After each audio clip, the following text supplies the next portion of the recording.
Ayubowan. Sri Lanka ආර්ථික හා ව්‍යාපාර ක්ෂේත්‍රයේ සතියක කාලීන සංවාදය. Welcome to the weekend discussion of the latest in Sri Lankan business and economic trends. This is BISNOMICS. There is, they say, magic in its fragrance. There is solace in its taste. When the world is at odds and the mind is at sea, they say all you need to do is to brew a cup of Ceylon tea. Introduced in 1869 to Sri Lanka by James Taylor, today the tea industry has become one of the top foreign income earners for our nation. It has brought a great fame to us, but now the game is changing, and that is our focus today. 1869 වාණිජ පරිමාණයෙන් ශ්‍රී ලංකාවට හඳුන්වා දීමෙන් පසු මේ වෙනකොට විශාල විදේශ මුදලක් ලංකාවට උපයන කර්මාන්තයක් තමයි තේ කර්මාන්තය කියන්නේ. අපේ රටේ සුන්දරත්වයත් ජන ජීවිතයත් සමග තදින් බැඳුණු කර්මාන්තයක් මේක. හැබැයි මේ වෙනකොට අප්‍රිකානු රටවල් වලින් දැඩි තරංකාරීත්වයක් අපිට පෙන්වනවා. ඒ වගේම විදේශීය පාරිභෝගිකයන්ගේ කැමැත්ත, ඒ පාරිභෝගිකයන්ගේ අපි කියනවා බය බිහේවියර් එක ගොඩක් වෙනස් වෙමින් පවතිනවා. මෙවැනි පසුබිමක ශ්‍රී ලාංකීය තේ කර්මාන්තය තවත් ශක්තිමත් කර ඉදිරියට ගෙන යන්නේ කෙසේද? අද BISNOMICS තුලින් අපි කතා කරන්නේ ඒ පිළිබඳවයි. මේ ගැන කතා කරන්න අපිත් එක්ක එකතු වෙනවා කොළඹ ටී ට්‍රේඩර්ස් ඇසෝසියේෂන් එකේ සභාපති ජයන්ත කරුණාරත්න මහත්මයා. අයබෝවන් ජයන්ත. අයබෝවන්. ජයන්ත මම ඉස්සෙල්ලාම අහන්න කැමති දැන් ලෝකයේ තියෙන බොහොම අපි කියන ෆේවරිට් බෙවරේජ් එකක් තමයි සිලෝන් ටී කියන්නේ. ශ්‍රී ලංකා කියන එක දන්නේ නැති වුණත් සිලෝන් ටී කියන එක දන්නේ නැති කෙනෙක් නැහැ. හැබැයි අපි ගත්තොත් මේ වර්තමානයේ මේ COVID-19 වසංගත උදරින් මොන වගේ බලපෑමක්ද උනේ අපේ තේ කර්මාන්තයට? විශේෂයෙන්ම අපි ගත්තොත් තේවල මිලට ලෝක වෙළඳපොලේ. ලංකාවේ තේ කර්මාන්තය ගත්තොත් මේ COVID ප්‍රශ්නයත් එක්ක මේක අපිට දැනෙන්න පටන් ගත්තේ මාර්තු මාසේ විතර. මාර්තු මාසේ මැද හරිය විතර. අපේ පළවෙනියට ප්‍රශ්නයක් ආවේ අපේ පළවෙනි සමහර මාකට්ස් චීනේ වගේ මාකට්ස් අපිට කිව්වා පොඩ්ඩක් අපේ ෂිප්මන්ට්ස් නවත්තන්න කියලා. පොඩ්ඩක් ඩිලේ කරන්න කියලා. ඒක තමයි පළවෙනියටම අපිට දැනුනේ. දෙවෙනියට ලංකාවේ මාර්තු මැද හරිය වෙනකොට ප්‍රශ්නේ පටන් ගත්තා. අපිට ගොඩක් හෙල්ත් ඇඩ්වයිසර්ස් ආවා අපිට එකතු වෙන්න එපා, එකතු වෙලා මේ ඔක්ෂන් කරන්න එපා, ඒ වගේ ප්‍රශ්න ආවා. එකට වැඩ කරන්න එපා, ෆැක්ටරි වල වැඩ කරන්න එපා, ඔක්කොම අර පරතරය තියාගන්න, ඒ වගේ ගොඩක් හෙල්ත් රෙගුලේෂන්ස් ආවා. රෙගුලාසි ගොඩක් ආවා. ඉතින් ඒ අවස්ථාවේදී අපේ ලොකුම ප්‍රශ්නේ වුණේ කොළඹ තේ වෙන්දේසිය කරගෙන යන්න. කොළඹ තේ වෙන්දේසියේ ප්‍රශ්නයක් අපිට ආවා. අපේ අන්තිම අපි කියනවා අවුට්ක්‍රයි ඔක්ෂන් කියලා. ඒ කියන්නේ අපි කෑ ගහලා ගන්න ඔක්ෂන් එකක අවුරුදු 126ක් පවතුණා. ඒක ඉදිරියට කරගෙන යන්න බැරි තත්ත්වයක් ආවා. මොකද අපිට මේ ඔක්කොම බයස්ලා ඔක්කොම ගැනුම්කරුවෝ 200ක් විතර එක තැනකට ගේන්න බැරි කමක් තිබුණා. විශේෂයෙන්ම දැන් තේ වගා කරන කට්ටියත් එයාලගෙන් සුළු ප්‍රතිශතයක් එයාලා ඩිරෙක්ට්ලි ගන්න පුළුවන් වුණා. අනිත් ටික මේ තේ ඔක්ෂන් එකට දාලා තමයි ගන්න ඕන ගොඩක් වෙලාවට නේද? සාමාන්‍යයෙන් අපේ රෙගුලේෂන් හැටියට 100%ක්ම වගේ ඔක්ෂන් එකට දාන්න ඕනේ. හැබැයි ඉතින් 5% විතර පුළුවන් ඩිරෙක්ට් විකුණන්න. ඒකත් මේ රෙගුලේෂන්ස් තියෙනවා. ඒවට යටත්ව විකුණන්න පුළුවන්. ඒ 5% විතර තමයි.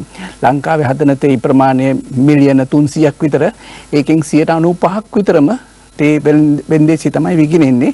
මොකද හැමෝම හිතනවා ඒක තමයි හුඟක්ම ෆෙයා, හොඳටම මිල ගණන් හම්බ වෙන ක්‍රමය කියලා විකුණන්න. ඉතින් ඒක තමයි. ඉතින් ඒක පවත්වා ගැනීමේ ප්‍රශ්නයක් තමයි අපිට ලෝකලි බලපෑවි ඉස්සෙල්ලම. ඒක කොහොමද කරගෙන යන්නේ?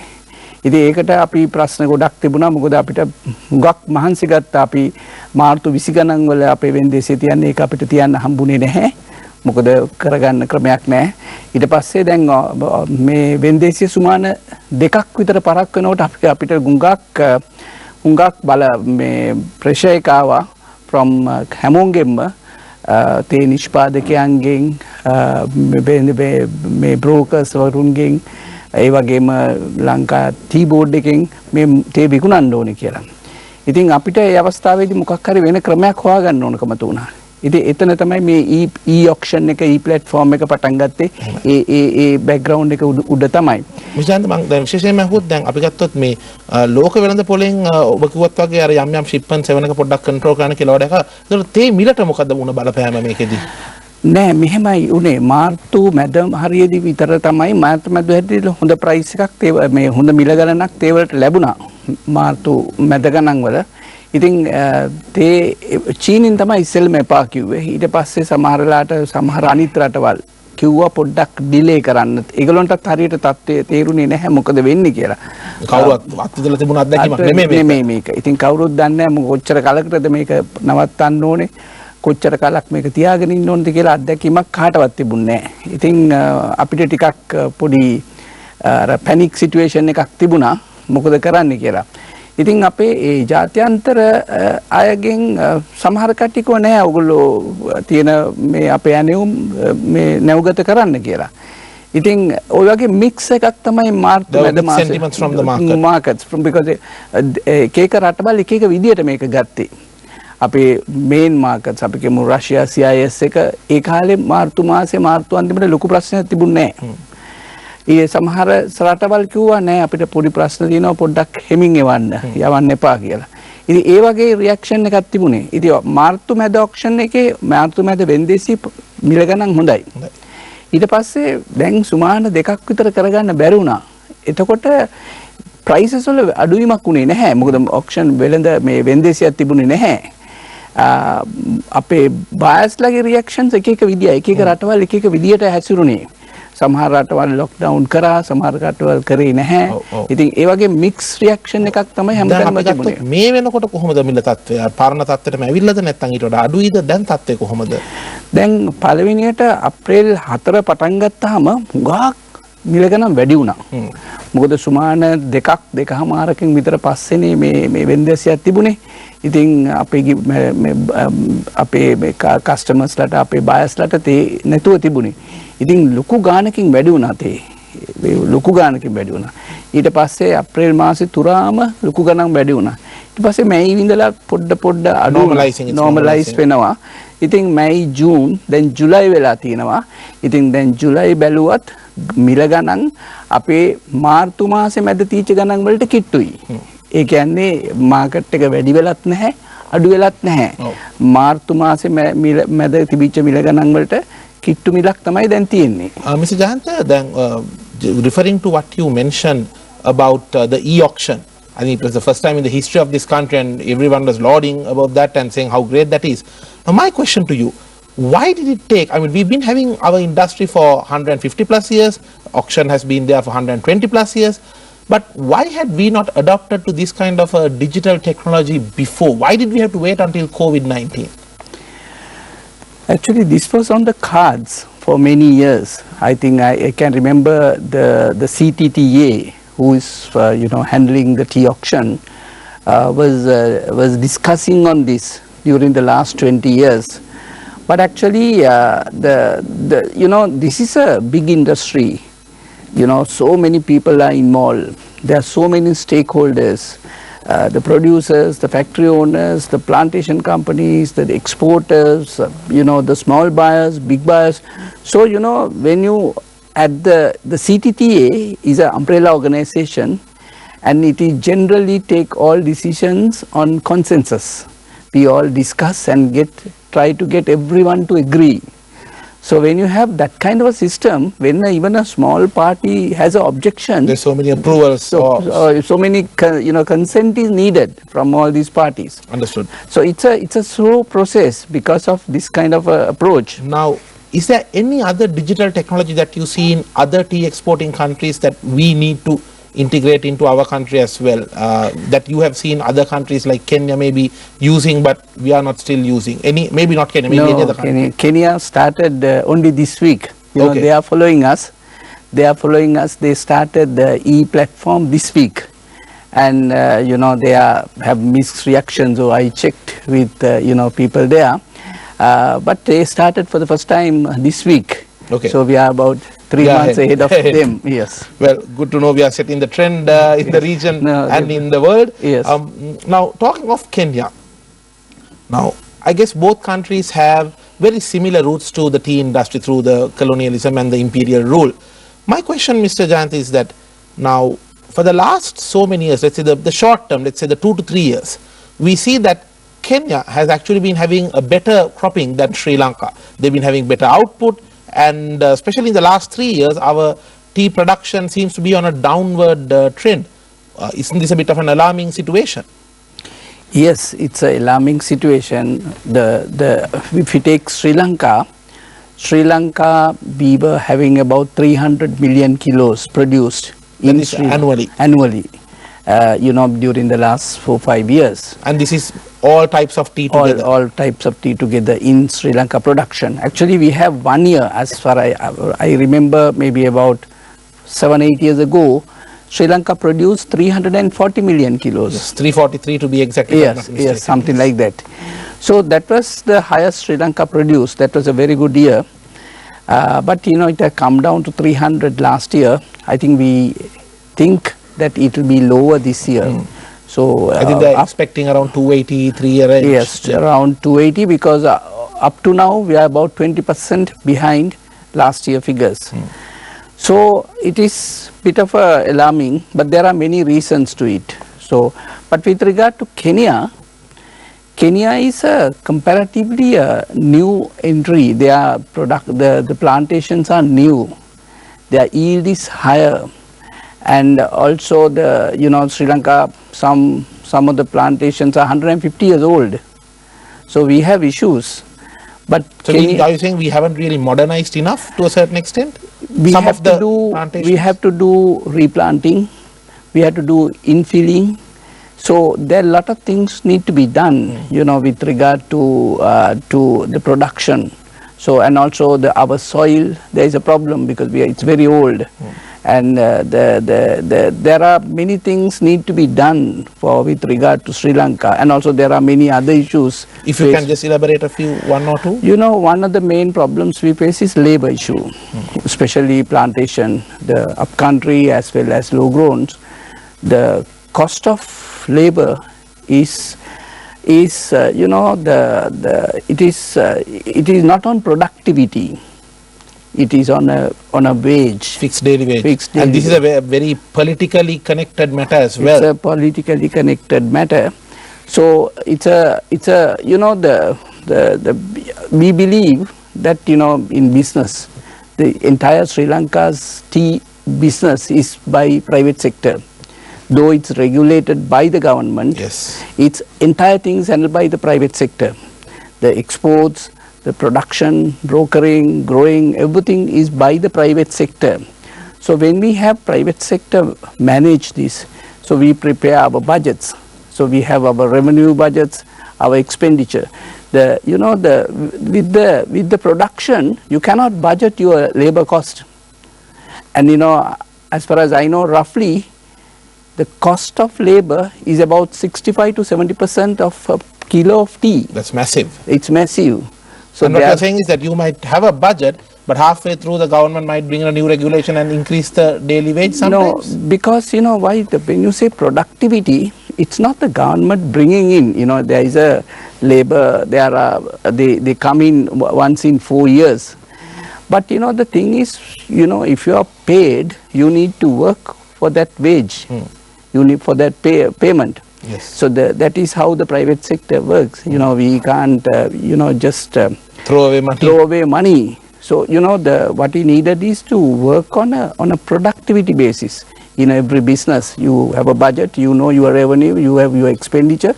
When you prepare expenditure, you should know what you plan to spend and work towards it. Absolutely. But it is very difficult in the labor cost here. And also there are other issues. The climate changes, weather, rain, drought, all affect the crop. When the crop comes down, then their cost has gone up a lot, much more than they expected. So these are the reasons, we have to sort it out. And I guess definitely if you take a country like Kenya, I believe that it's more flexible there in terms of the employment, because there is probably a much more cheaper labor pool available for them as well, which I mean, more profitability always encourages more supply. That's the basics of economics. Yes. No, yes. That is one reason, and also the yield are high there. Okay. So they can get more kilos of Okay. tea from 1 hectare Okay. compared to Sri Lanka. Is it because of the weather and the soil and all Yeah, that? because as they well? have lot of plants in between. If you take a hectare number of plants, I don't have the details. Sure. But they can pluck more tea Understood. from each hectare compared to Sri Lanka. Lanka. So Understood. Sri Lanka has a problem that Problem way. there. Yes. And we will be getting back to those challenges shortly. Stay tuned. We will be back after a short break. This is BISNOMICS.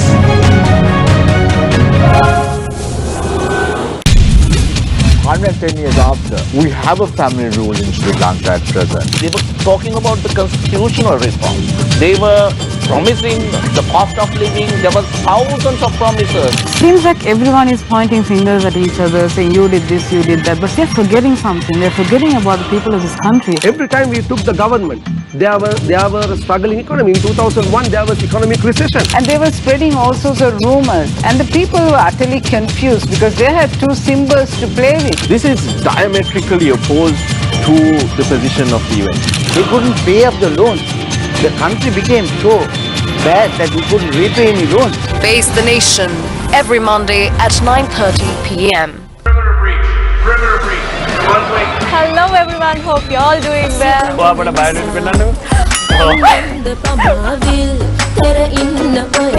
Okay, I'll take this. ඔය පොඩි නිකන් රින් එකක් වගේ දීලා සතුට වෙනවනේ. Boy, I am a sad boy. Build the Hi, Prabhat. රෝබයි හෙට සවස පාට දින 11ක් කට්ටි පැන්න ඡන්ද පෙට්ටිවලට පමණක් නොවේ ඡන්ද හිමිනට ආරක්ෂා. Colombo Port Unions end strike. Police failed to arrest Sampaio until his surrender. துப்பாக்கி சூடு காயங்கள் பெண்ணில் சடலம் மீட்பு. කරදර බාධක නැත්නම් කවදාවත් මිනිසෙක් ශක්තිමත් වෙන්නේ නැහැ. ඒ නිසා සැවොම ඔබ හැර ගියත් ඔබ බින්දුවටම වැටුණා. ඒ ඔබේ අවසානය නෙවෙයි. ඒ ඔබේ ආරම්භයයි. මේ පිටු අතර. සඳුදා සිට සෙන්සුරාදා දක්වා උදෑසන 6:45ට. Welcome back. ශ්‍රී ලාංකීය ව්‍යාපාර හා ආර්ථික ක්ෂේත්‍රයේ සතියක කාලීන සංවාදයේ සමගයි ඔබ මේ එක්ව සිටින්නේ. මේ BISNOMICS. අපි අද කතා කරන්නේ ලංකාවේ තේ කර්මාන්තය ගැන. මිස්ටර් ජයන්ත, දැන් අපි කලින් කතා කරත් වගේ ලංකාවේ තේ කර්මාන්තයට නොයෙකුත් අභියෝග තියෙනවා. දැන් අපි බැලුවොත් මේ තේ කර්මාන්තය සමග සම්බන්ධ වෙලා ඉන්න එක්කෙනෙක් විදිහට සමහරකට මැනුෆැක්චරර් කෙනෙක් විදිහට නැත්නම් ග්‍රෝවර් කෙනෙක් විදිහට වෙන්න පුළුවන්. ඔබ දකින විදිහට මොනවද ලංකාවේ තේ කර්මාන්තයට තියෙන ප්‍රධාන අභියෝග තුන? පළවෙනි අභියෝගය අපිට හොඳ වෙළඳපොළක් අවශ්‍යයි. වෙළඳපොළ අපේ දැන් තියෙන වෙළඳපොළ අපි about 300 million kilos විතර හදනවා. මේකේ අපේ ඒක පවත්වගෙන යන්න සහ ඒකට අපිට ලැබෙන ආදායම වැඩි කරගන්න ක්‍රමයක් අවශ්‍යයි. අපිට ඒකට දැන් අපේ විකුණන මාකට්ස් තියෙනවා. ඒ මාකට්ස් වල අපේ තියෙන ප්‍රසන්ස් එක වැඩි කරගන්න හරි එහෙම නැත්නම් අපේ තේ වලට වැඩි මිලක් ගන්න හරි ඒක තමයි පළවෙනි චැලෙන්ජ් එක හැටියට මට තේරෙන්නේ. දෙවෙනි එක තමයි ක්වොලිටි එක. ක්වොලිටි එක තමයි අපේ තේ දැනටම ගත්තත් ලෝකේ අනිත් රටවල් එක්ක බැලුවාම රටවල් කීපයක් තේ හදනවා ලොකුවට චීනය, ඉන්දියා, කෙනියා, ශ්‍රී ලංකා, වියට්නාම්, ඊරාන්, ආජන්ටිනා ගොඩක් හදනවා. ලංකාවේ තේ වලට තමයි ඔක්ෂන් එකක වැඩිපුරම මිලක් ලැබෙන්නේ. චීන ෆිගර්ස් එළියට එන්නේ නැහැ හරියට. but අනිත් ඔක්ෂන් සෙන්ටර්ස් එක්ක බැලුවාම Ceylon tea has a premium value. අම්බතිස්සෙම අපි සාමාන්‍ය වශයෙන් ඩොලර් එකක විතර මිලක් වැඩි අනිත් ඔක්ෂන් සෙන්ටර්ස් වලට වැඩිය. දැන් අපේ දැනට අපි මේ ඇවරේජ් ටී ප්‍රයිස් එක ගත්තොත් ඩොලර් 3.40ක් විතර වෙනවා කොළඹ ලංකාවේ. දැන් සාමාන්‍ය බ්ලැක් ටී එකකට නෑ ඕනම එකක් ඕන අපේ ඔක්ෂන් එකේ සුමානික යන බීදන් විකිනෙන තේ අරගෙන ඇවරේජ් එක ගත්තොත් ඩොලර් 3.40ක් විතර. දැන් කෙනියා ගත්තොත් ඔකට වඩා ඩොලර් එකක් විතර අඩුයි. ඒගොල්ලන්ට ක්වොන්ටිටි වැඩි වුණාට හැබැයි ඒගොල්ලන්ට ඩොලර් එකක් විතර අඩුවෙන් හම්බ වෙන්නේ. ඉතින් ඒක අපිට හම්බ වෙන්නේ අපේ quality එක හින්දා. අපේ quality කියන්නේ අපි maintain කරගත්ත ශ්‍රී ලංකා ටිකට හැදිච්ච quality එකක් තියෙනවා. ඉතින් ඒක අපි maintain කරන්න ඕනේ. අපි කියමු high grown උනත් up country තේ උනත් පල්ලෙහා පහතරට තේ උනත් ඒ වලට මිනිස්සු කැමති quality එකක් තියෙනවා. ඉතින් හුඟක්ම ලොකුම challenge එක තමයි මම දන්නවා මගේ කාලේ ඇතුළත මේ quality එක බහිනවා. ඒක තමයි දෙවෙනියට මට පේන ලොකුම challenge එක. ඒ කියන්නේ මේක බහිනවා කියන්නේ සමහර කාර්යයක් manufacture කරන කට්ටිය quality එකට අවශ්‍ය කරන focus එක දෙන්නේ නැහැ. එහෙම ප්‍රශ්නයක්ද? දෙකක් තුනක් තියෙනවා. ඔයා කියපු එකක්. ඒක ඒගොල්ලෝ focus එක මදි. දෙවෙනි එක අපේ climate changes හින්දාත් ඒගොල්ලන්ට බලපෑමක් තියෙනවා. ඒ කියන්නේ මේ උණට වැඩිය වහිනවා, උණට වැඩිය පායනවා, අපේ මේ පොළවේ soil වල මේ හොඳ ගතිය අඩු වෙනවා. ඒවා ප්‍රශ්න ගොඩක් තියෙනවා. දැන් මම දන්න අවුරුදු 30ක් 40ක් වගේ කාලේ වුණත් මට හොඳටම කියන්න පුළුවන් මගේ එක්ස්පීරියන්ස් එකෙන් තේවල ගුණාත්මක බව අඩු වෙගෙන යනවා කියලා. දැන් ඔය වැඩි ප්‍රයිස් එකයි quality එකයි තමයි ලොකුම challenges දෙක අපිට තියෙන්නේ. තුන්වෙනි එක තමයි අපිට අපේ කරන්න ඕනේ අපේ තියෙනවා කරන්න ක්‍රම තව දෙක තුනක්. ඒ කියන්නේ අපේ innovations, mechanization වගේ ඒවා අපි ඒවා හුඟක් පිටිපස්සෙන් ඉන්නේ. මම compare කරන්නේ නැහැ අනිත් producing countries එක්ක. ඒව නැතුණත් මට හිතෙනවා ඒව ඇතුළට අපි ඒවා අපිට මේ අපේ මේ වෙළඳාමට එකතු කරගන්න පුළුවන් නම් අපිට ගොඩක් අපේ cost එක manage කරන්න පුළුවන් කියලා. ඉතින් ඔය තුන තමයි අපි improve කරගන්න ඕනේ. වැඩිපුරම ආදායමක් ලබා ගන්න එක, quality එක at least drop වෙන්නේ නැති වෙන්න තියාගන්න ඕනේ. අනිත් එක අපි වෙන ක්‍රම හොයාගන්න ඕනේ අපේ cost එක අඩු කරගන්න. Quite some valid thoughts there, Mr. Jayantha. Now, I want to draw parallels to another favorite beverage of the world, probably maybe the second or third favorite beverage of the world, at least unofficially, that is wine. And the country famous for wine is France. Now, France has actually done quite a good job in differentiating the wines based on what they call the terroir, and where the wines made with grapes from different regions have certain different distinct positioning. You get the Bordeaux and you also get the Burgundies, and then the Chateau wines are separate where the small growers are doing it. Now, my question to you, in Sri Lanka, do you think that the tea producers or the tea manufacturers are doing enough, or let's say overall as an industry, are we doing enough to differentiate the teas of the different regions compared with or drawing parallels with what France is doing with their wine? Because I mean, when you say tea, still most of the promotion and most of the talk seems to be about focused on the hillside, whereas more than half of our tea is actually coming from the low-grown regions. What are your thoughts on that? No, we do differentiating qualities. Now, with regard to high growns, we sell Uva teas, we sell Dimbulla teas, we sell Nuarelia teas. Those are different. This has different qualities, different aromas, different tastes. There are countries wants to buy the good Nuarelias, good Dimbullas, good Sabaragamuas. As you said, our 75% of the teas produced are from the low country. Only now only about 25-27% is coming from up country. So the low grown teas also has some very good qualities. There are exporters who is promoting teas from different gardens, different regions, especially Sabaragamuas. There are some different estates. Teas are sold. There are exporters. Also, there are producer exporters. And now also there are some people who want like a single origin origin teas. So those are marketed. But as you know, it's a very expensive thing to go to the international market and market it, and the marketing expenses are very high. So people cannot afford to do on their own. But but they keep doing it. There are some single estates, doing their own exports and selling their own garden mark teas in countries like in Japan, in Germany, and various places. There are some people manufacture different qualities of tea and taking it to the market. There are exporters who are only involved in exports, work with producers and do it. But not that we don't do it, but if you want to do like uvas, it's a seasonal thing. Like dimbullas, it's a seasonal. You can't do it right throughout the year. All around the year, no. Yeah. So, but during this period, we sell as uvas, we sell as Nuarelia. So it's happening in the tea trade. So what you're saying, it's happening, but ideally it should happen a little bit more. Yeah. But as you said, there are constraints in terms of the marketing expenditure and all that. Yes. Understood. I want to get into regulation, since you mentioned about it a little earlier as well. Mr. Jayanta, now, the Ceylon tea, the pure Ceylon tea with the lion symbol was always seen as a symbol that signified quality. But is enough being done by the authorities to really protect this symbol? Because there were many instances of where this symbol itself was sort of replicated by sometimes non-Ceylon tea producers.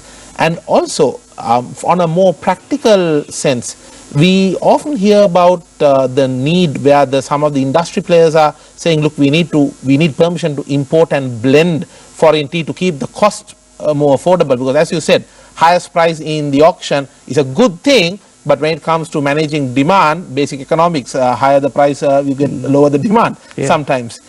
So my question to you is that this need for, where the industry players are saying we need to import and blend to keep the cost low, versus government saying no, keep it authentic, keep it pure Ceylon tea. This clash, what are your thoughts on that? I think you asked two questions from me. The number one is about protecting pure Ceylon tea name and the lion logo. There are programs. Sri Lanka Tea Board is the owner of the lion logo. They have registered in many countries. Also, but it's the infringe in a big way in countries. So it is an actual burning issue. Yeah, burning issue in especially in some markets. It is very badly used. So, but Ceylon tea has no GI registration in Sri Lanka. But lion logo is registered or applied for registration by the tea board in many countries. But these legal battles are very expensive. It is continuing. But at the maybe government level, we need to talk to the other government, and they must bring in some kind of a control with these people who misuse our lion logo and Ceylon tea. Sometimes some countries we have managed to control it, but some countries no. But the trade is always talking with the government or with the tea board to settle it. But it's a problem. But we need to be little more aggressive in safeguarding the name Ceylon tea and the lion logo. With regard to importation, the importation is allowed only for certain teas, especially specialty teas and CTC teas. Specialty teas means the teas which are not produced in Sri Lanka, which is not available in Sri Lanka. Like for example, Darjeeling teas from North India, Assam teas. Those are of different qualities, different tastes. So, brand owners or exporters here when they are supplying tea to other countries, sometimes our buyers ask, can you supply Darjeeling? So we should be able to supply them. We can't say, no, go to India and buy it. So we like to have everything in our product range. And Assam, they ask, we have to give that. And also this herbals, those are the more value-added teas, because we like to have everything in our range. So that is why those specialty teas are allowed. CTC teas are allowed because CTC teas were not in Sri Lanka, maybe about 10-15 years ago, but now we have some quantity of CTC teas, but very small anyway. They are about 10% of Sri Lanka production, no, less than 10% of Sri Lanka production, maybe 7-8%. But the CTC teas manufactured here, other than 1 or 2 estates, are of very poor quality. So those are not considered CTC by the international buyers. Those are of very light liquoring not real CTCs when you compare with Kenya. They produce 400 million kilos of very good CTCs. And you know, we cannot, if our buyer says give us a good CTC tea for a tea bag, we cannot buy we cannot match that. We don't have that quality. That is why those teas are allowed to be imported. But actually, few years ago, many international brand owners wanted to set up their operations in Sri Lanka. But the government didn't permit it because of the producer lobby was against allowing imports of tea. But only a small quantity is now imported, only for the local brand owners, local exporters, but very small. But we told the big international players that we cannot do, so they have set up outside in India and Dubai and Turkey and Russia, and they have gone all over. So only a few number of people are doing it, a small volume. But what I feel is with the you know, some say no, if I do want to bring in tea into Sri Lanka, so the exporters say we need this tea because we should have this product range in our products, so that we can fulfill the demands of our buyers. So you know, the what will happen is, if we 100% stop, you know, what will happen is this business will go outside. Correct. They will know. But you know, and even then, do you think that even the demand for our other products which they buy from us might also go to another party? No, what will happen is, you know, when you import, you buy some of the local teas also for blending.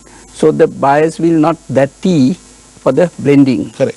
And also, other thing, if you want, you know, that, you know, there are two things why they complain.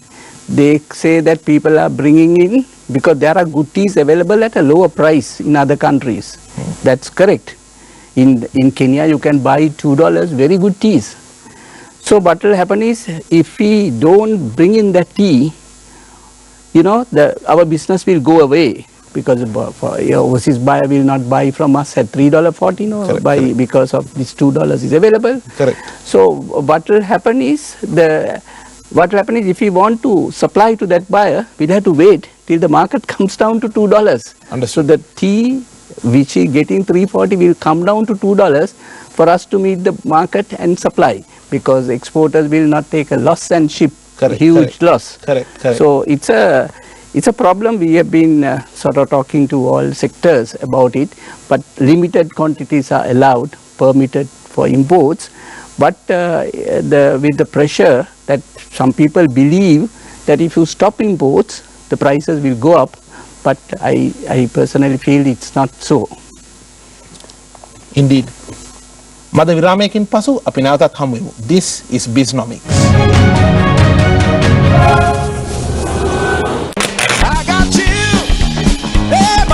We're joined by you.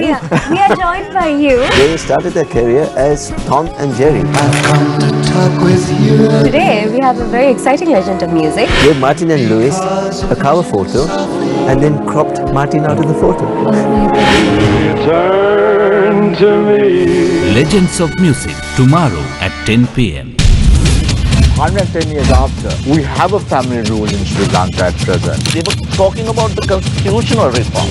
They were promising the cost of living. There were thousands of promises. Seems like everyone is pointing fingers at each other, saying you did this, you did that, but they're forgetting something. They're forgetting about the people of this country. Every time we took the government, there were struggling economy. In 2001, there was economic recession. And they were spreading all sorts of rumors. And the people were utterly confused because they had two symbols to play with. This is diametrically opposed to the position of the UN. They couldn't pay up the loans. The country became so bad that we couldn't repay any loans. Face the Nation every Monday at 9:30 p.m. Janata Hada, Obi Handi. Sam Purasim, Varta Kamil.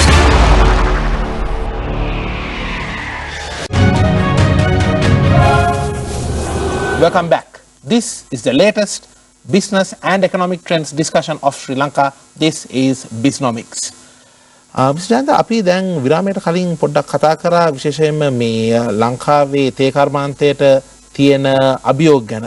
දැන් මම මෙහෙම ගත්තොත් දැන් අපි මැතිවරණ සමයක ඉන්නේ.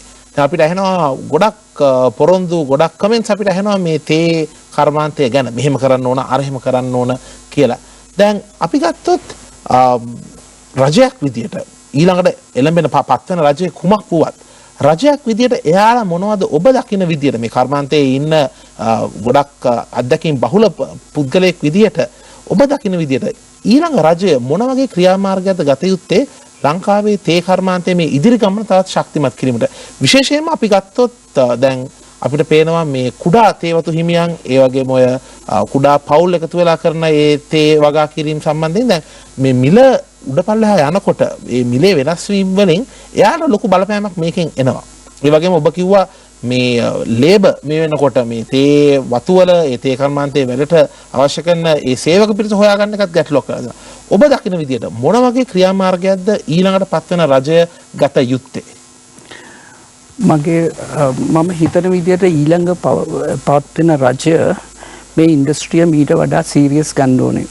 මම දැන් අවුරුදු 30ක් 40ක් මේ ඉන්ඩස්ට්‍රි ඉන්නකොට මට හිතෙනවා හැම තිස්සෙම පත්වන හැම රජයක්ම ඒ හුඟක් ප්‍රශ්න දිහා උඩින් තමයි බලන්නේ. ඒ කියන්නේ හදිස්සියට එන ප්‍රශ්නයක් විසඳනවා. විශේෂයෙන්ම මම මෙහෙම කියන්නද? ටිකක් මේ ඉන්ඩස්ට්‍රි එක ඔටෝ පයිලට් මෝඩ් එකේ කොහොම හරි යනවා කියලා ඇටිටියුඩ් එකක් අරගෙන නැද්ද බොහෝ රජයන්? එහෙම තමයි. මොකද හුඟක් කට්ටිය ඒ අවස්ථාවට විතරක් තමයි කල්පනා කරේ. ටී ඉන්ඩස්ට්‍රි කියන්නේ දැන් අවුරුදු 150ක් මේ ලංකාවේ තීච්ච ඉන්ඩස්ට්‍රියක්. දැන් මේක ඉදිරියට ගෙනියන්න මේකෙන් තව ආදායම වැඩි කරගන්න නම් ගොඩක් වැඩ කටයුතු කරන්න තියෙනවා. ඉතින් පළවෙනියටම එන රජයක් මේ ඉන්ඩස්ට්‍රිය මීට වඩා සීරියස් ගන්න ඕනේ. ඒක තමයි පළවෙනි එක මට හිතෙන්නේ කරන්න ඕන. මොකද මේකේ ඉන්ඩස්ට්‍රි එකේ හැම ස්ටේක් හෝල්ඩර්ටම හැම පාර්ශ්වයකටම ප්‍රශ්න තියෙනවා. ඉතින් ඒ ප්‍රශ්න වලට සමහර ඒවාට විසඳුම් හොයන්න පුළුවන්, සමහර ඒවාට අමාරුයි. ඉතින් ඒකටත් ඉතින් රජය මැදිහත් වෙන්න ඕනේ. මේ සල්ලි දෙන්න නෙමෙයි. මම කවදාකවත් විශ්වාස කරන්නේ නැහැ මේ හෑන්ඩ් අවුට්ස් දීලා ප්‍රශ්න විසඳන්න. ඒ වයින් ප්‍රශ්න ලොකු වෙන එකමයි වෙන්නේ. මිසන්ත අපිට මෙහෙම දෙයක් පේන්නේ නැද්ද? බොහෝ මේ ඡන්ද අපේක්ෂකයන් උනත් ඒ කියන්නේ මැතිවරණයට පෙනී සිටින අපේක්ෂකයන් උනත් ගොඩක් වෙලාවට කියන්නේ මේ අපි පත් වුණොත් මේකේ ඉන්න මේ වැඩ කරන කට්ටියට මේ වගේ පඩි වැඩි කිරීම නැත්නම් දීමන වැඩි කිරීම කළා දෙනවා. කවුරුත් අර ඒ බිස්නස් එකේ පැත්ත හිතන්නේ නැහැ කියලා මට හිතෙනවා. ඔව් ඒක හරි. දැන් මේක මේ ඉලෙක්ෂන් එකේ නෙවෙයි. ඉතින් අපි සාමාන්‍යයෙන් අපි මේ ඉන්ඩස්ට්‍රි ඉන්න කට්ටිය හැටියට අපි දන්නවා මේ මෙහෙම එකක් වෙනවා කියලා. හැබැයි හරියට මේ ගැන ස්ටඩි කළා මේකට මොකද්ද ලොන්ග් ටර්ම් ප්ලෑන් එක මොකද්ද කියලා ඩිසිෂන් එකක් කිසිම කෙනෙක් ගත්තේ නැහැ. මම දැන් දන්නවා මේ සීනියර් ලෙවල් එකේ දැන් අවුරුදු 15ක් 20ක් විතර වැඩ කරා. ඉතින් ගවර්න්මන්ට් ගොඩක් යටතේ වැඩ කරලා තියෙනවා. ඒ කියන්නේ as a private sector person. but මට හිතෙනවා මීට වඩා ලොකු දෙයක් කරන්න පුළුවන් ආණ්ඩුවකට කියලා. මේ ගවර්න්මන්ට් එකට කියලා. මේක ටිකක් සීරියස්ලි බලන්න ඕනේ. මොකද ඒගොල්ලෝ ගොඩක් බිසි. ඒගොල්ලොන්ගේ ඉන්ට්‍රස්ට් එක තියෙන්නේ ඒ බොහොම පොඩි වෙලාවක ඉන්ට්‍රස්ට් එක තියෙන්නේ. එහෙම නෙවෙයි. මේක ලංකාවේ ප්‍රොඩක්ට් එකක්. මේකේ 2 මිලියන් විතර මිනිස්සු ජීවත් වෙනවා. ඉතින් මේකේ ඉන්ට්‍රස්ට් එක මේ ඉන්ඩස්ට්‍රි එක ගෙනියන්න ඔක්කොටම අවශ්‍යයි. රටට අවශ්‍යයි. මොකද 1.3 billion to 1.5 billion dollar income එකක් රටට ගේනවා. 2 මිලියන් විතර මිනිස්සු මේකෙන් ජීවත් වෙනවා. ඉතින් අනිත් එක දැන් මේ කොවිඩ් වෙලාවේදී වුණත් හොඳටම දියුපු ඉන්ඩස්ට්‍රි එක තමයි ටී ඉන්ඩස්ට්‍රි එක. අපි දැන් ඇපරල් එහෙම හෝල්ට් වුණා. හැබැයි ටී ඉන්ඩස්ට්‍රි එක යනවා. අපි කොයි වෙලාවකත් නැවතුනේ නැහැ. අපි හැම එකම කරගෙන ගියා. හැබැයි ඉතින් අපිට මේ ප්‍රශ්න ගොඩක් තියෙනවා මේ ස්ටේක් හෝල්ඩර්. ඉතින් මේවා සීරියස්ලි බලන්න තමයි ඕනේ.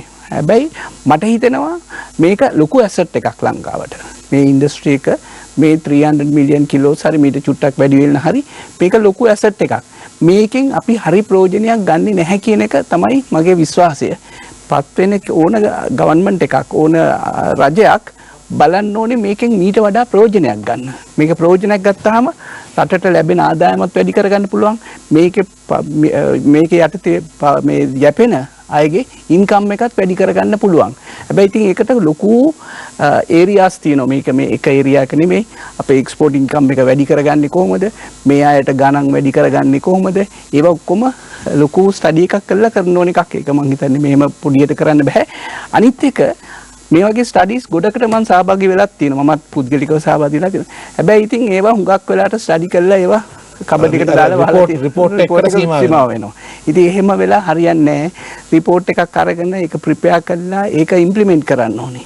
ඒක අවුරුද්දෙන් අවුරුද්දටවත් රිවිව් කරන්න ඕනේ අපි කොහෙද යන්නේ කියලා. ඒ රිපෝට් එක අවුරුදු 10කට 15කටවත් ඉස්සරහට වෙන්න ඕනේ.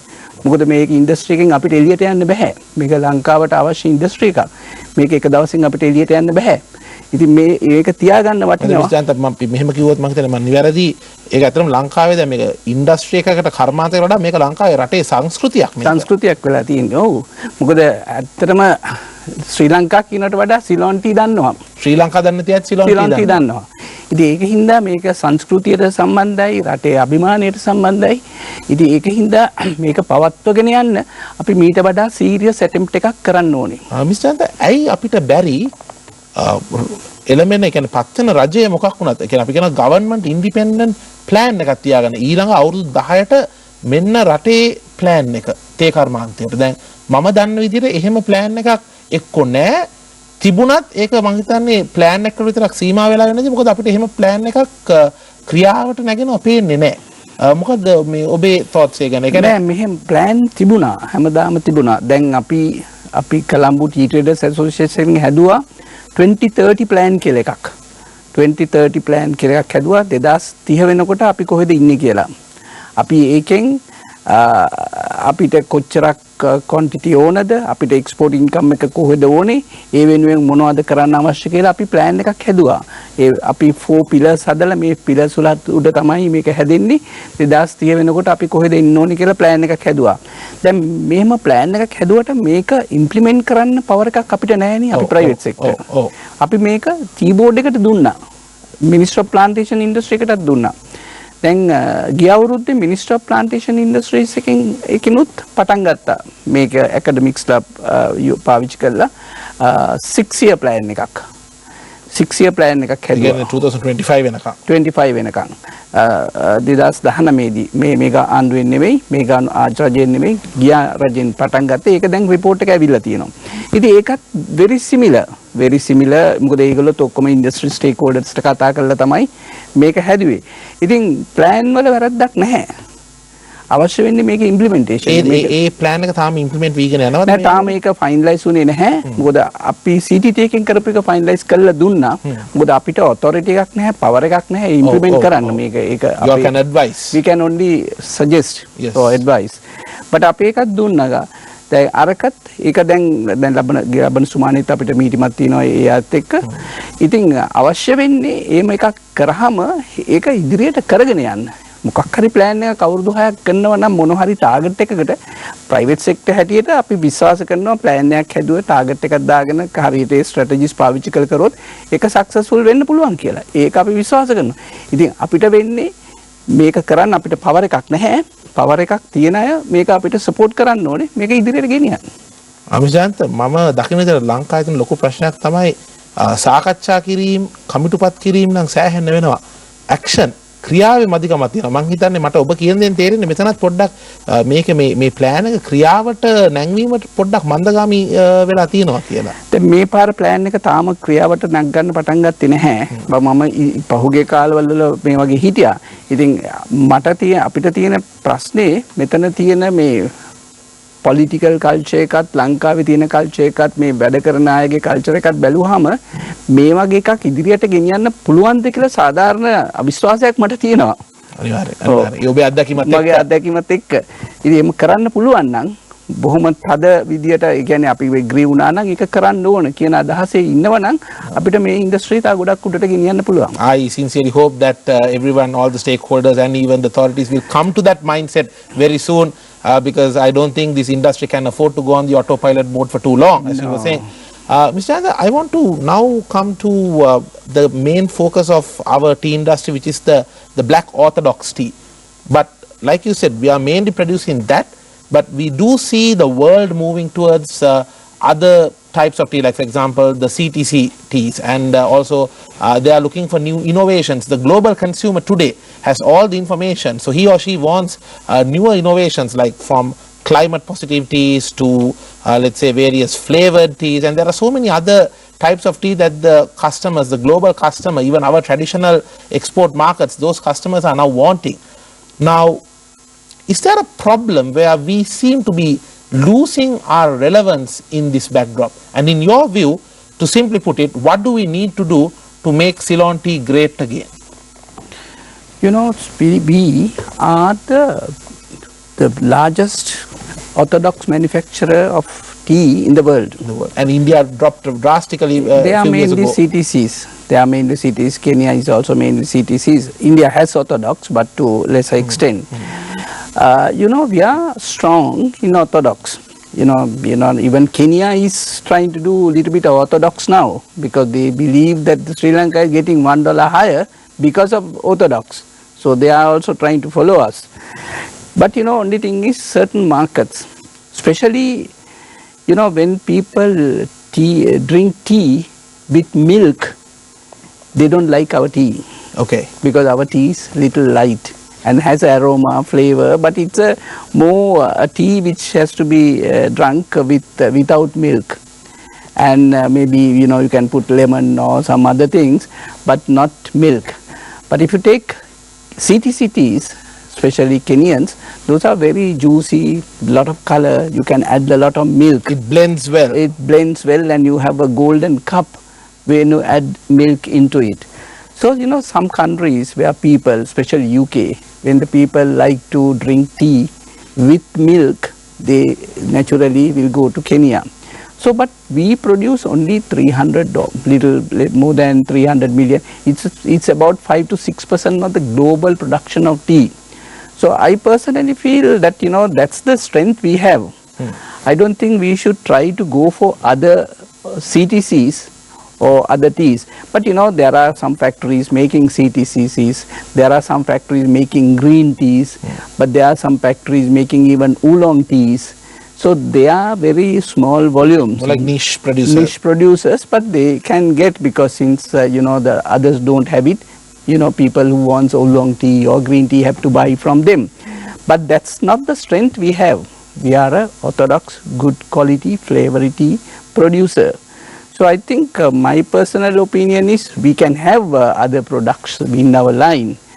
But, you know, especially the green teas, our tea is not really accepted by the global consumer because our taste is different to the taste they are used to. The Chinese tea is different. So, you know, we have to create new markets. So it's not an easy thing to do. And also when you try to do into a market, you get a lower price and then the producer complain that I don't get prices. So but you know, when you have a strength and you know you are only producing 5% of the global production, we should strengthen our areas where we have no matter what the trend may be, because you do have a demand for this. Yeah, I don't think it's a trend. You know, the consumer is globally looking for new products. You know, especially younger people, they look for new products. You know, every market, people look for new products. And especially now due to health concerns, more people are shifting from coffee to tea. Tea, yes, especially coffee to black tea and, you know, even the green tea. You know, the trend is, you know, different products. You know, it's a more value addition, not the raw quality, raw tea. So the value addition has to happen. It is, you know, we are proud to say we are one of the, Sri Lanka produce about 40% is exported in value added form. Okay. So no other country do that kind of volume. So we do 40% in value added form. It is going to the consumers. Consumers drink our own tea, pure Ceylon tea packed in Sri Lanka. So it's a great achievement by the Sri Lankan exporters. Indeed. But you know, all other countries don't do so much lower. You know, other countries trying to follow us. How we do it? It's marketing, value addition, product diversification, and also the facilities available here. So has helped exporters to do that. Understood. Mr. Chandra, what about our infrastructure, especially comparing with the other nations like say Kenya or India, that is giving us a strong competition in terms of the tea manufacturing? How up to date do you think is our infrastructure, or are we lagging behind it? You know, in the manufacturing, you know, the growing areas, I feel we are still working maybe mostly on hand plucking. It's a better way of doing it, but only it's costly. And when you have to compete with the price, you are expensive. So you have to go mechanized plucking in certain areas. Certain areas in Sri Lanka you can't do that because because of the types of land we have in Sri Lanka. The slopes and all that. Yes, sometimes, because, yes. difficult. And also the other areas, the even transportation, we still use lorries coming to Colombo, and there is no during the period of British they used railway to bring teas to Colombo. Yes. In fact, they say railway tracks came to allow the transportation. So even those have gone back. We are using individual lorry. It's expensive operation. Indeed. And the collection from brokers warehouse by individual lorries. So these are, we are not. We are little behind on those changes, which can definitely bring in more value to our industry. To a large extent, don't you think infrastructure and all is still stuck in the 1948 time period to a large extent? Because as you said, they used to use railway, now we are trying to be dependent on road transport, which is, I believe, much more slower than railway. And also expensive. Yeah. Absolutely. Yeah. No, that is growing, and even exporters also. Now exporters have, during the last 20-25 years, they have got a lot of machinery into their factories, the cleaning processes, the tea bagging, the packing machines they come, but still not up to the mark of if you go to Germany, their value addition is huge. That is because they do many things to increase value. So they are focused more on innovations. Innovations, as well. Yes, but we are very much, not quite there. Yes. Hopefully, action will be taken to take things forward. On a final note, Ms. Jayanta, I would like to ask you about the markets that we cater to. Now, our main markets are, in the Middle East and African region. But if you take countries like, for example, Libya, Iran, these are countries which are quite prone to trade sanctions and so many other political issues. Political volatility is very high in this region. Why are we not looking at, as a whole, the tea industry, why are they not looking at certain other key markets? For example, maybe the European side. I know we are looking at it, but sort of to overcome this over-dependency on this Middle Eastern and African region, why not look at some other nations? For example, Brazil today, I believe, is the third or fourth largest tea market in the world. What is, in terms of consumption, and there seem to be quite a big demand coming from there. But what is preventing the local tea industry from going into these markets? If you look back last 20-30 years, when I joined the trade, it was UK was the biggest importer of Ceylon tea, and then we saw Egypt, and then we saw Pakistan. Then subsequently it went to Russia, now Iraq. So we keep, changing our markets. The number one position has changed over a period of last 30-40 years. So now China also growing a little bit. So, a lot of people ask this question, why you depend on these markets? So it's a question we have answered, at many forums. It is because the demand is coming from them. Demand for tea, Ceylon tea is coming from the Middle East because they are used to our tea, our character, our quality. And also Russia, CIS are the main people who used to buy. But we have lost some markets. Pakistan is the biggest importer of tea in the world. It was one of our main market about 1980s, I think, they don't buy our teas now. Well, what happened there in your view? No, they went to Kenya.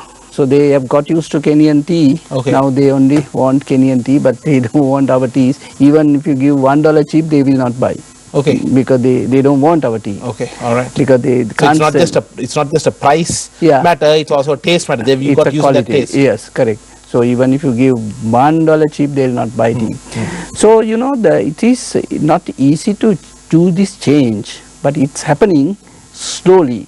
So though you say change from Iran, Iraq, Russia, and go to China, USA, Canada, it's on theory, yes, we should, but it's not easy. You have to change the mindset of people, consumers. So how to change it? you have to, one thing is, you have to work with them for some time. As a marketing person, you understand, how to, if you are used to tea, how do you change it from tea to coffee? It's not, now Sri Lanka we drink mainly tea, but to change people to coffee, it's not an easy thing. Not at all. Now we eat rice. Can we ask people to start eating noodles? No, it's not easy. Not easy, understood. But yes. you can get a little bit few people. But it's happening over a period of time slowly. But it's a process and it needs time. And also you need a lot of money. For promotions and things, which we cannot afford at the moment because of thin margins received by the exporters. Understood. So it should be done, but it's not easy. But it's happening slowly.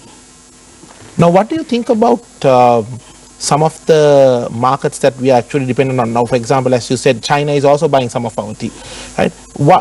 In your thoughts and according to your experience, a little point or two, what you think is the impact from this US-China trade war on our tea industry? Is there an impact or are we safe?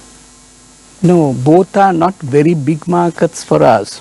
But any changes in the world, you asked me this question, the problems in the Middle East, this US sanctions is affecting us. So it happens overnight. Overnight, US sanctions affecting us. And also US sanctions on Iran and, maybe some of the Middle East countries like Syria and Russia is affecting our tea industry. And also, sometimes, even the money coming to us for sale of tea to other markets are stopped by some of the US banks and checking from where this money is coming to us. So, there are delays. And are you able to, and when they have a sanction like that, there must be logistical issues in getting the tea to those markets as well? Yes, definitely. But there is no ban on exporting tea to these countries. Okay. We can, because it's just the money coming in. It's the money coming is the issue, and there are delays.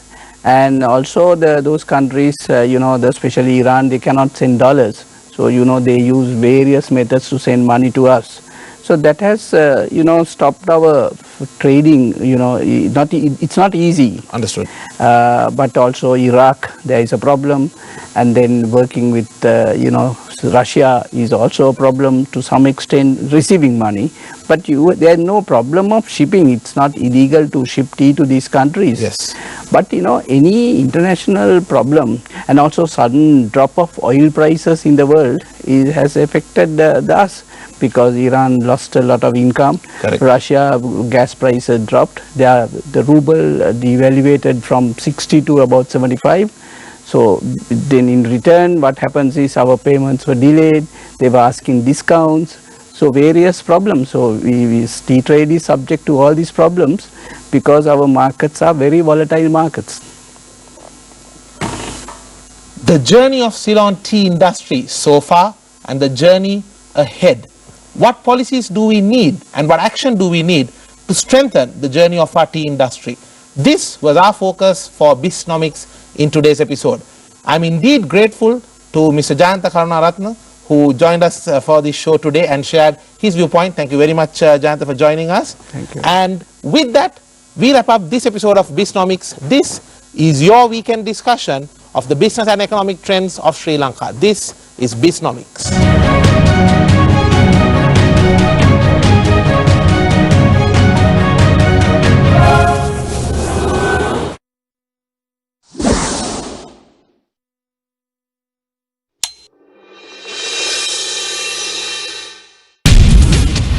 Years after, we have a family rule in Sri Lanka at present. They were talking about the constitutional reforms. They were promising the cost of living. There were thousands of promises. Seems like everyone is pointing fingers at each other, saying you did this, you did that, but they're forgetting something. They're forgetting about the people of this country. Every time we took the government, there were a struggling economy. In 2001, there was economic recession. And they were spreading all sorts of rumors. And the people were utterly confused because they had two symbols to play with. This is diametrically opposed to the position of the UN. They couldn't pay up the loans. The country became so bad that we couldn't repay any loans. Face the Nation every Monday at 9:30 p.m.